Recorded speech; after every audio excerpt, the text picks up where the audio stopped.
The grand ballroom of Kensington Palace buzzed with elegant conversation and the soft melody of a string quartet. Princess Charlotte moved gracefully through the crowd of diplomats and dignitaries, her emerald gown catching the light from the crystal chandeliers above. At 23, she had mastered the art of royal protocol, greeting each guest with the perfect balance of warmth and formality that her position demanded. Captain Marcus Webb stood at attention near the main entrance, his eyes constantly scanning the room for any potential threats. As head of Princess Charlotte's personal security detail, he had protected her for 3 years without incident. His team of 12 elite guards were positioned strategically throughout the palace, each one handpicked for their exceptional skills and unwavering loyalty to the royal family. The evening was proceeding smoothly when Princess Charlotte approached a group of visiting French ambassadors. She extended her hand graciously, but as she stepped forward, her heel caught on the ornate carpet's edge. The stumble was minor, barely noticeable to most observers. But Charlotte felt a sharp pain shoot through her ankle. She managed to maintain her composure, continuing the conversation with the ambassadors while discreetly shifting her weight to her other foot. The pain intensified with each passing minute, but royal training had taught her to endure discomfort without showing weakness in public. She smiled brilliantly at the French delegation, discussing cultural exchanges between their nations as if nothing was wrong. Captain Webb noticed the slight change in the princess's posture immediately. His trained eye caught the way she favored her left foot and the almost imperceptible tightness around her eyes that indicated pain.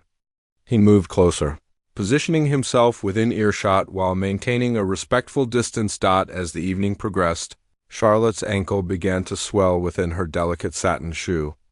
The throbbing became more intense, but she continued her royal duties, moving from group to group with practiced grace. She spoke with the Italian consul about upcoming trade agreements, chatted with the Spanish ambassador's wife about art exhibitions, and listened attentively to the German economic minister's proposals for renewable energy partnerships. By 10 o'clock, the pain had become nearly unbearable. Charlotte excused herself from a conversation with the Danish royal representatives, claiming she needed to powder her nose. She walked as normally as possible toward the ornate ladies' powder room, but each step sent waves of agony through her injured ankle. Captain Webb followed at a discreet distance, his concern growing as he observed the princess's increasingly labored movements. He had seen injuries before during his military service, and he recognized the signs of someone pushing through significant pain. His hand moved instinctively to his communication device, ready to call for medical assistance if necessary. Inside the powder room, Charlotte finally allowed herself a moment of vulnerability. She sat on the velvet-cushioned chair and carefully lifted her foot, seeing that her ankle had swollen considerably. The satin shoe was now tight and uncomfortable, and she could see the discoloration through the thin material. She took several deep breaths, steeling herself to return to her duties. When she emerged from the powder room, Captain Webb was waiting nearby. Their eyes met briefly, and in that moment an unspoken understanding passed between them. She gave him an almost imperceptible shake of her head, indicating that she would continue despite her discomfort. The princess rejoined the gathering, engaging with the remaining guests as the evening began to wind down. She participated in the traditional farewell ceremony, standing for photographs and exchanging final pleasantries with the departing dignitaries. Her smile never wavered, though Captain Webb could see the strain in her posture.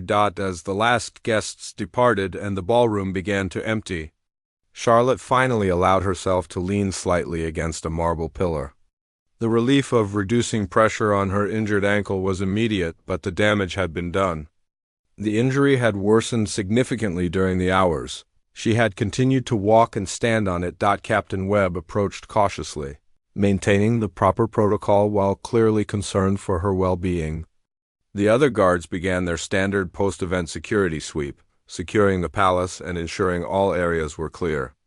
The evening had been a diplomatic success, but Captain Webb knew that the princess's injury needed immediate attention.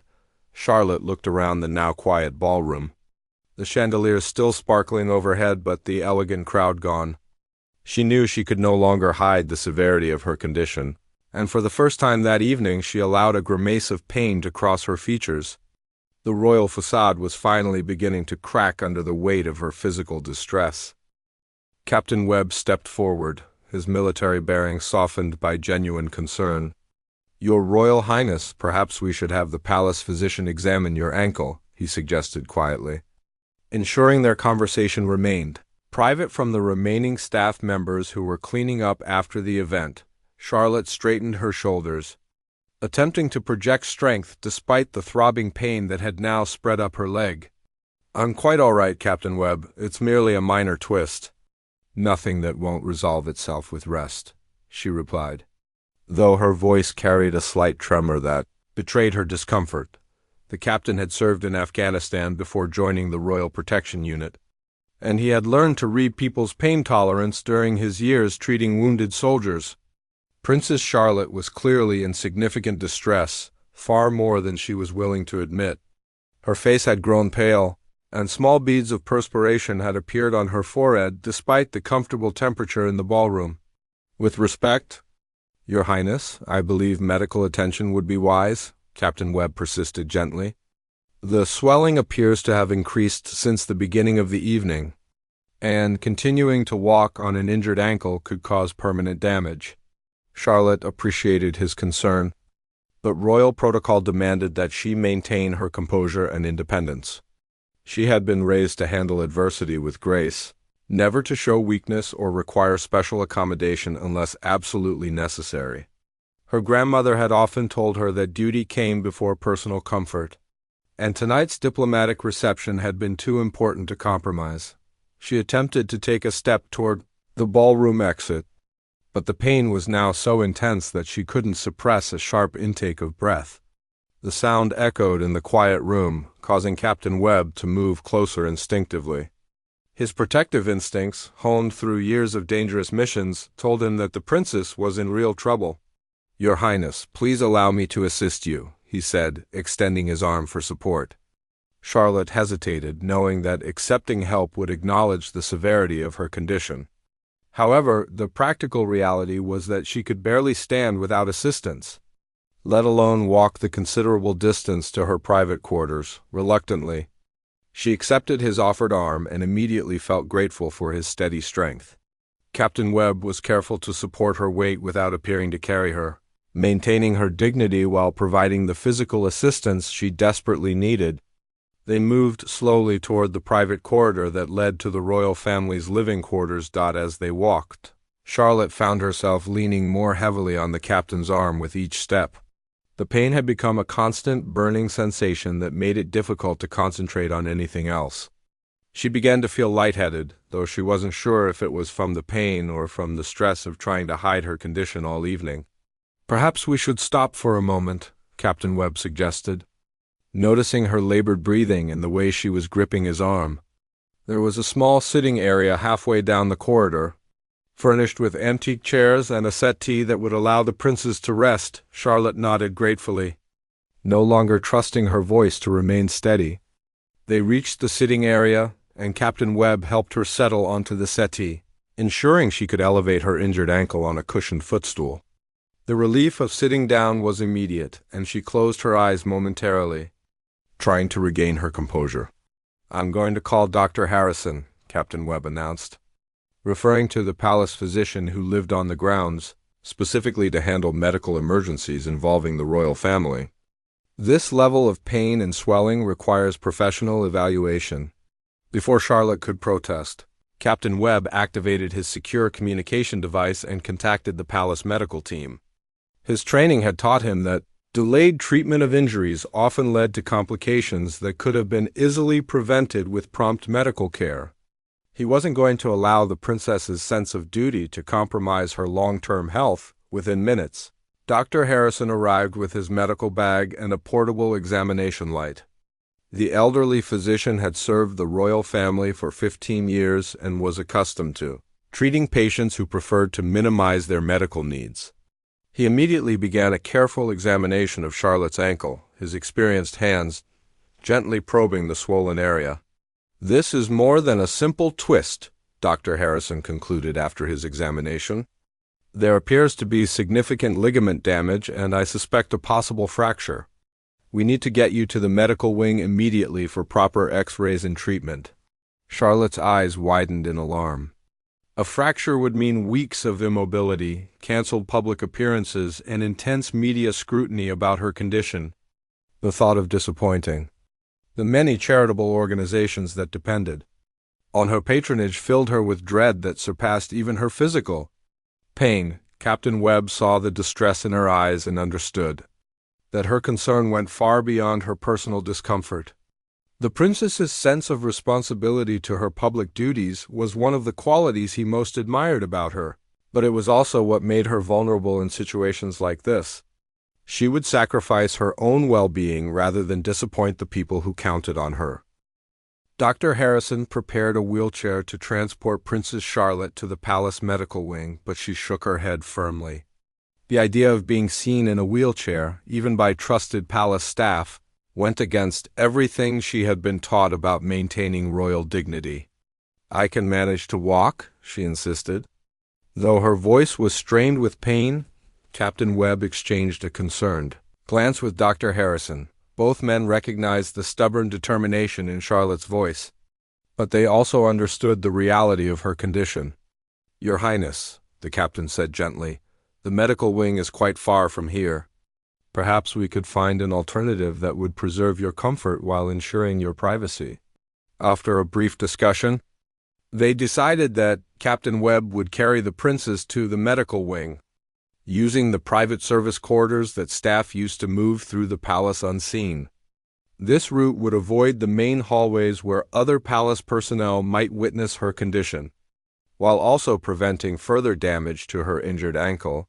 Charlotte felt a mix of embarrassment and gratitude as Captain Webb carefully lifted her in his arms. His strength made the task seem effortless, and his respectful manner helped preserve her dignity during what was undoubtedly a vulnerable moment. As they moved through the quiet corridors, she found herself studying his profile, noting the concentration in his eyes as he navigated the palace's maze-like layout. The medical wing of Kensington Palace was a modern facility disguised behind traditional royal decor. Dr. Harrison had equipped it with state-of-the-art diagnostic equipment, ensuring that the royal family could receive excellent medical care without leaving the palace grounds. The X-ray machine and examination rooms were as advanced as any found in London's top hospitals. Captain Webb gently placed Charlotte on the examination table, and Dr. Harrison immediately began preparing for the X-ray procedures. The princess's ankle had swollen significantly during the journey, and the discoloration had spread further up her leg. The doctor's expression grew more serious as he observed these developments. "I'm afraid this is quite severe," Dr. Harrison murmured as he positioned the X-ray equipment. "The prolonged walking on the injured ankle has definitely worsened the condition. We should have addressed this immediately when the injury occurred." While waiting for the X-ray results, Charlotte tried to focus on anything other than the throbbing pain in her ankle. She found herself watching Captain Webb, who stood at attention near the door despite the late hour and the informal setting.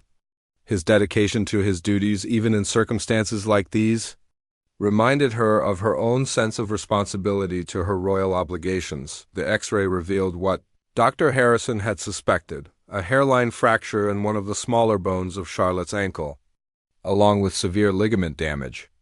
The injury would require immediate immobilization and several weeks of careful recovery. The news hit Charlotte harder than the physical pain had. "How long before I can resume my public duties?" she asked, trying to keep the disappointment from her voice.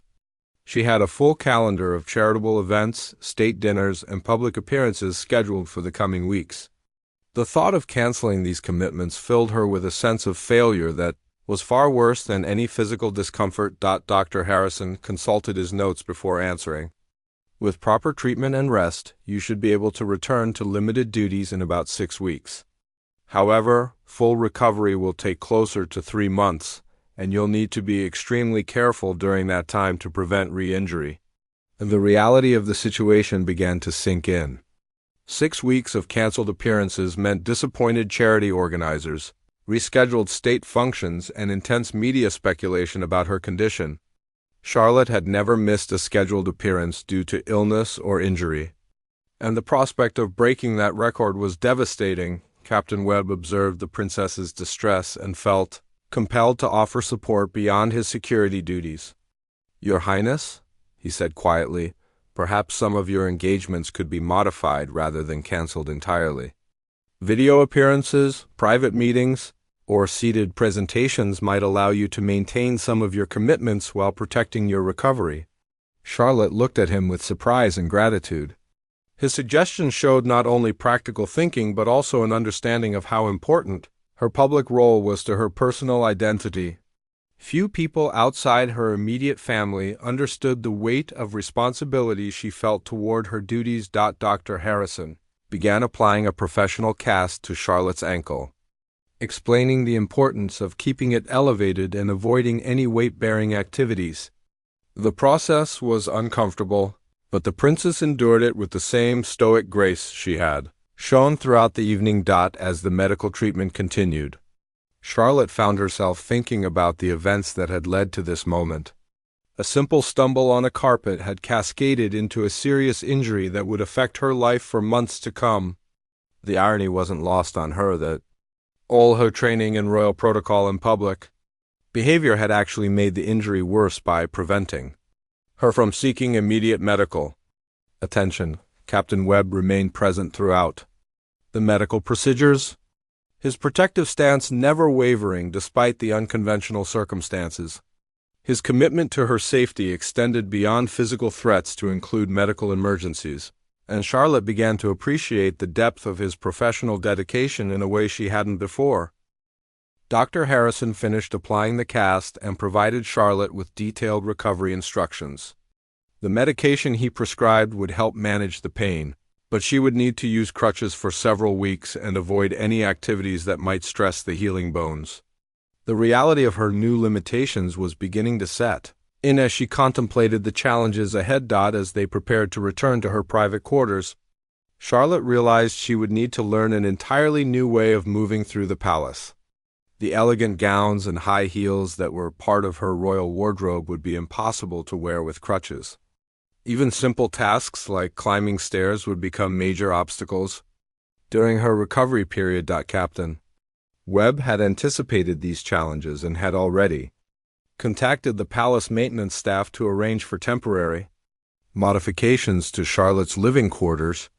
Handrails could be installed in key locations, and a temporary ramp could be constructed for the steps leading to her private study. His military background had taught him to think ahead and prepare for operational challenges. The journey back to Charlotte's quarters took much longer than usual. Using crutches for the first time was awkward and exhausting, especially after the evening's events and the pain medication Dr. Harrison had administered.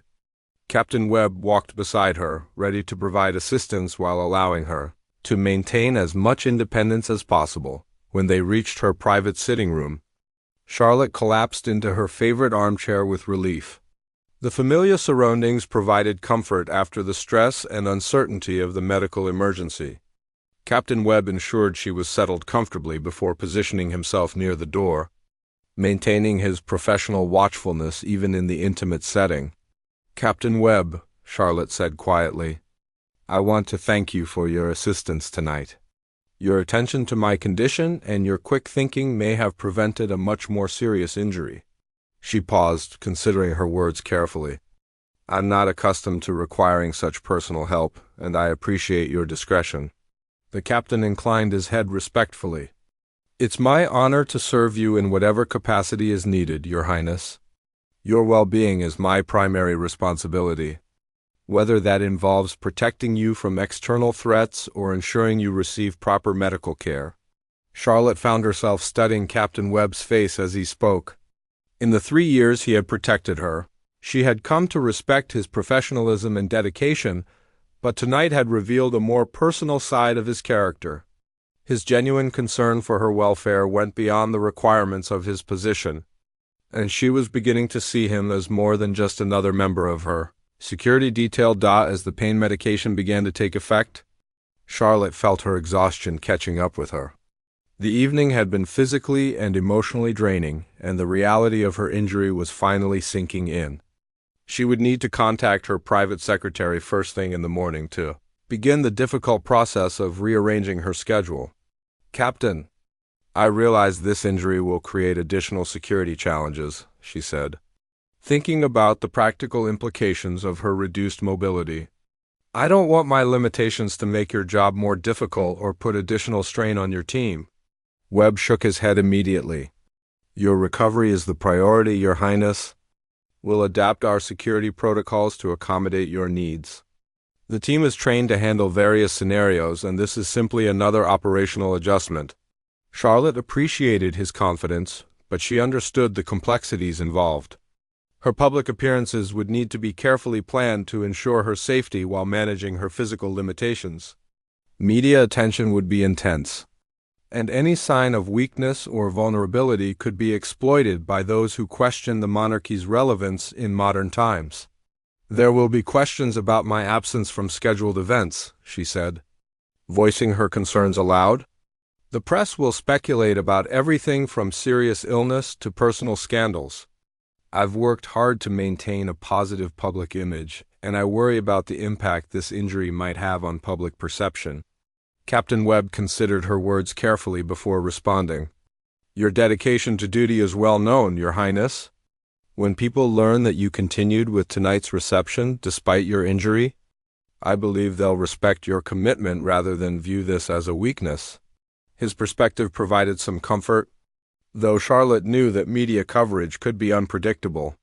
Royal correspondents were always looking for stories that would capture public attention, and a significant injury to a young princess would certainly generate headlines. The challenge would be controlling the narrative while focusing on her recovery. As the night deepened, Charlotte began to feel the full weight of her exhaustion. The combination of pain, medication, and emotional stress had left her drained. She looked toward her bedroom door, realizing that even the simple task of preparing for bed would be complicated by her injury. "I should let you rest." "Your Highness," Captain Webb said, recognizing her fatigue, "I'll station guard Lieutenant Morrison outside your quarters tonight, and I'll check in first thing in the morning to discuss any security adjustments needed for your medical appointments." Charlotte nodded gratefully, though part of her felt reluctant to see him leave.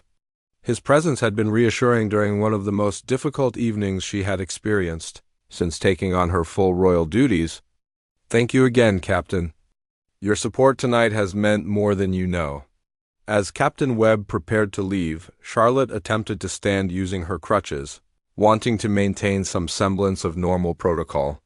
However, the combination of fatigue and unfamiliarity with the crutches caused her to stumble slightly, and she felt a sharp pain shoot through her injured ankle despite the cast's protection. Captain Webb immediately stepped forward to steady Charlotte as she wavered on the crutches, his reflexes sharp from years of military training. The pain that shot through her ankle was intense enough to make her cry out involuntarily.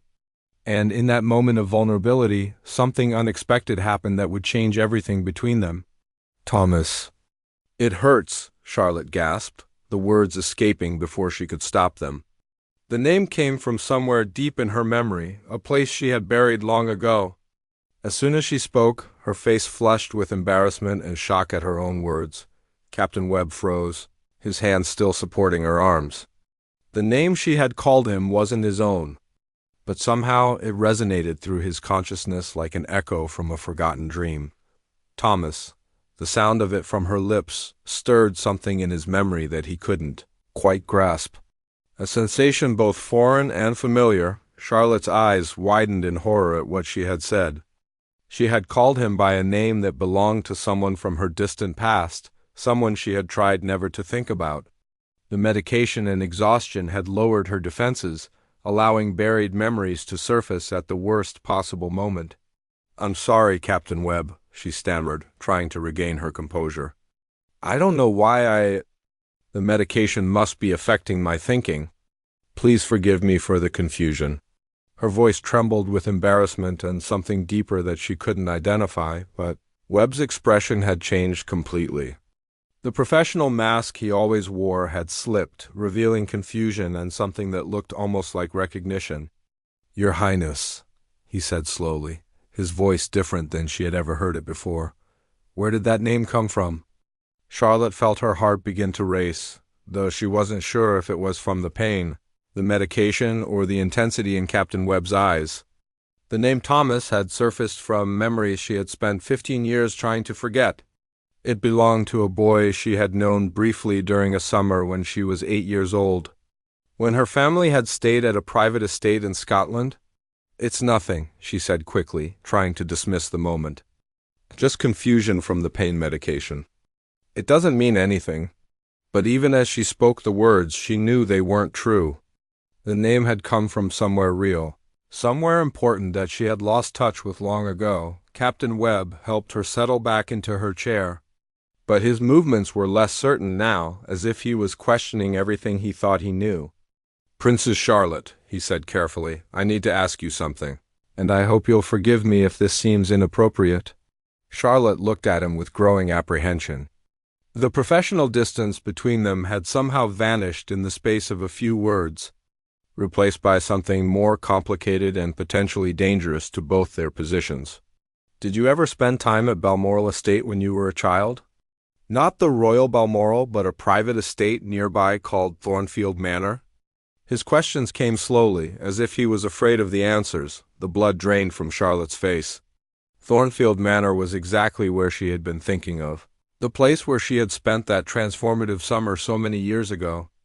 It was where she had met a boy named Thomas, whose father worked as a groundskeeper. Where she had experienced her first real friendship outside the constraints of royal protocol. "How could you possibly know about Thornfield?" she whispered, her voice barely audible.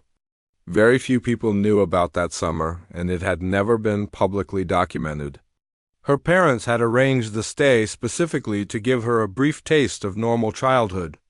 Away from the constant scrutiny of palace life. Webb's face had gone pale as well, and Charlotte could see him struggling with memories that seemed to be surfacing against his will. "Because I was there," he said quietly. "My father was the head groundskeeper that summer. I remember a little girl named Charlotte who spent every day following me around the gardens, asking endless questions about the flowers and the insects we found." The revelation hit Charlotte like a physical blow. The boy from her memories, the first real friend she had ever had, was standing in front of her wearing the uniform of her personal protection officer. 15 years had changed them both so dramatically that neither had recognized the other, but something deeper had remained constant. "Thomas Morrison," she said softly, the full name coming back to her now. "You taught me how to climb the oak tree behind the rose garden. You showed me where the barn owls nested in the old tower."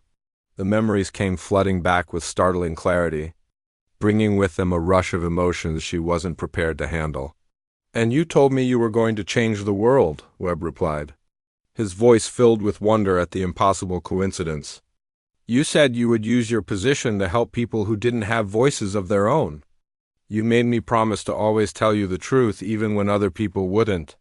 Charlotte felt tears forming in her eyes as the full impact of the situation became clear. The boy who had been her closest confidant during the happiest summer of her childhood had spent the last 3 years protecting her without either of them recognizing their connection. The universe had brought them together again in the most unexpected way imaginable. "Thomas," she said again, this time intentionally, tasting the familiar name on her lips. "You became a soldier. You kept your promise about always protecting people who needed help." She paused, overwhelmed by the magnitude of their reunion. "And you've been protecting me." Thomas Webb stood motionless for a long moment, processing the extraordinary revelation that had transformed his entire understanding of the past 3 years. The professional distance he had maintained so carefully was crumbling as childhood memories flooded back with vivid intensity. The little girl who had been his constant companion that magical summer had grown into the woman he had sworn to protect with his life. "Charlotte," he said softly, using her name without the royal title for the first time in years. "I can't believe it's really you. When my father took the job at Thornfield, I never thought I'd see you again after that summer ended." Charlotte wiped away the tears that had begun to fall, her mind reeling from the emotional impact of their reunion. That summer at Thornfield had been the only time in her childhood when she had felt truly free to be herself. Thomas had treated her like an ordinary girl, never making her feel different because of her royal status. He had been her first real friend, and losing that connection when the summer ended had been her first real heartbreak. "I thought about you for years afterward," she admitted, her voice trembling with emotion. "I used to ask my parents if we could visit Thornfield again, but they said it wasn't possible. I never understood why that summer had to end so abruptly." Thomas nodded, understanding more than she realized. "My father was offered a position with the royal household staff that autumn. We moved to London so he could take the job at Buckingham Palace. I always wondered if it was connected to that summer somehow. But I was only 13 and no one explained anything to me. The pieces of their shared history were falling into place, revealing a connection that had shaped both their lives in ways neither had fully understood." Charlotte realized that Thomas's father's promotion had likely been arranged by her parents as a reward for his discretion about her stay at Thornfield, and possibly as a way to keep the family close but separate from their daughter. "And you joined the military," Charlotte said, remembering their long conversations that summer about his dreams of becoming a soldier. "You always said you wanted to protect people who couldn't protect themselves." "The Royal Marines, then the Special Forces," Thomas confirmed. "When the position opened up in your protection detail, it felt like destiny, though I never suspected our connection. I just knew I wanted to serve the royal family that had given my father such opportunities." Charlotte struggled to process the implications of their situation. The revelation of their childhood friendship added layers of complexity to their already complicated professional relationship. Royal protocol strictly forbade personal relationships between principals and their protection officers, yet their bond predated any such considerations. "Thomas," she said carefully, "what happens now? We can't simply pretend this conversation never occurred, but we also can't ignore the realities of our positions." Thomas had been grappling with the same question since the moment of recognition. His duty to protect her was absolute, but their newfound awareness of their shared past created emotional complications that could potentially compromise his judgment. The training that had made him an elite protection officer emphasized the importance of maintaining professional objectivity at all times. "I should request a transfer," he said quietly, though the words seemed to pain him. "My superiors need to know about our prior connection, and they may decide that my objectivity has been compromised. There are protocols for situations like this." Charlotte felt a sharp pang of loss at the thought of Thomas leaving her protection detail. Over the past 3 years, she had come to rely on his steady presence and sound judgment. Losing him now, just as she had rediscovered their connection, seemed unbearably cruel. "Perhaps there's another way," she suggested carefully. "Our childhood friendship ended 15 years ago. We've both grown into different people with different responsibilities. Could we not maintain our professional relationship while acknowledging our shared past?" Thomas considered her words, but his military training made him cautious about any arrangement that might compromise his effectiveness. "The danger is that my concern for your welfare might become too personal," he explained. "A protection officer needs to make objective decisions based on security assessments, not emotional attachments." Charlotte understood his concerns, but she also recognized something he might not have considered. "Thomas, your protection of me tonight went beyond the standard requirements of your position. You made decisions based on genuine care for my well-being, not just professional duty. Perhaps that connection makes you more effective, not less." Her observation gave Thomas pause.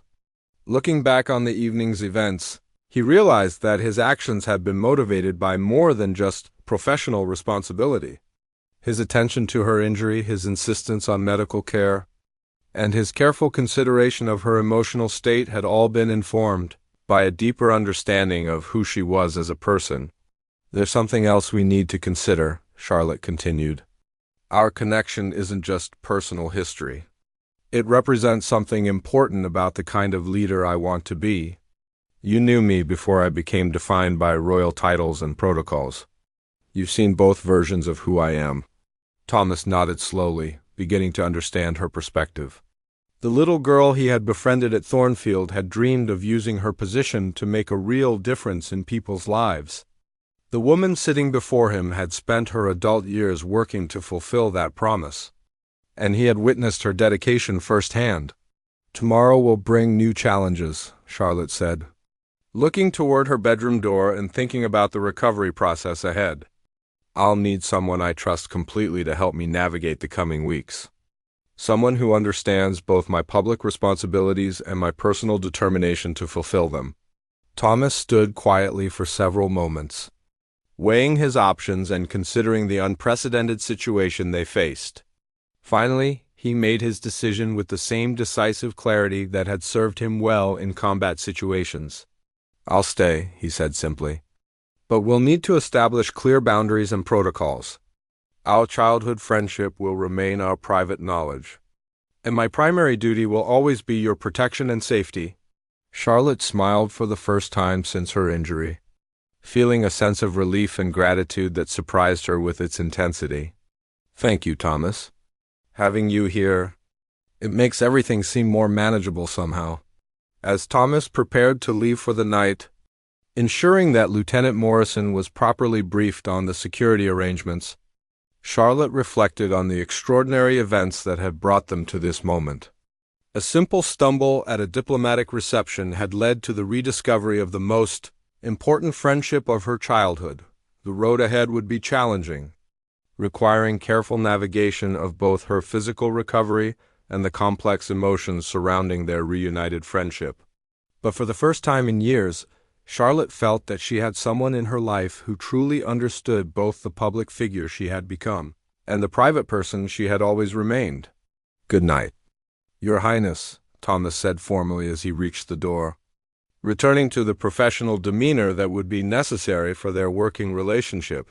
"Good night, Thomas," Charlotte replied softly, treasuring the opportunity to say his name one more time before sleep claimed her exhausted mind and allowed her to process the remarkable turn her life had taken.